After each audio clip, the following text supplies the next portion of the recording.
ഒരു ഗുരുവിനോട് ശിഷ്യൻ ചോദിക്കുന്നുണ്ട്, മനുഷ്യരൊക്കെ ജീവിതത്തിൽ ഭൂരിഭാഗം പേരും ജീവിതത്തിൽ ഇങ്ങനെ പരാജയപ്പെട്ടു പോവുകയാണല്ലോ.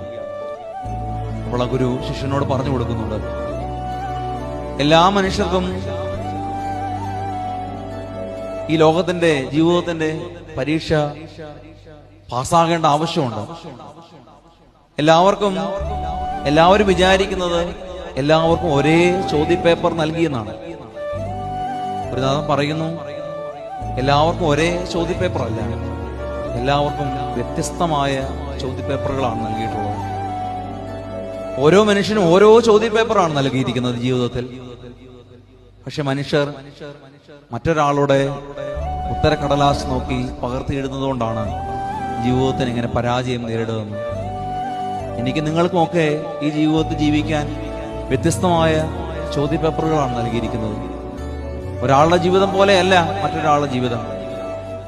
എല്ലാവരും യുണീക്കാണ്.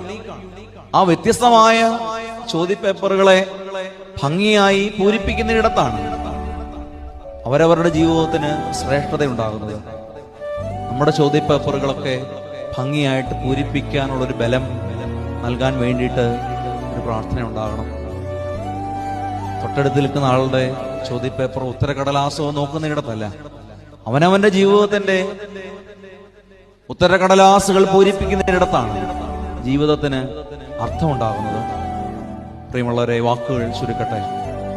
എല്ലാത്തിനെയും, എല്ലാ വിശുദ്ധരെയും, എല്ലാ ജീവിത സാഹചര്യങ്ങളെയും ഇഷ്ടമാകുന്നു എന്ന് പറയുന്നതിനപ്പുറത്തേക്ക് ആ ഇഷ്ടപ്പെടുന്ന വിശുദ്ധിയെ ആഴത്തിൽ ആശ്ലേഷിക്കാൻ, അതിനെ ആഴത്തിൽ പുൽകാനിടയാകുമ്പോൾ ആ വിശുദ്ധിയുടെ വഴികളിൽ രോഗവും ദുരിതവും ദുഃഖവും പ്രതിസന്ധിയും സന്തോഷവും ആനന്ദവും ഒക്കെ സമ്മേളിക്കുമ്പോൾ അതിനെ രണ്ടു കൈയും നീട്ടി സ്വീകരിച്ച് നടന്നെടുക്കുമ്പോഴാണ് എൻ്റെയും നിങ്ങളുടെയും ജീവിതത്തിന് അർത്ഥമുണ്ടാകുന്നത്.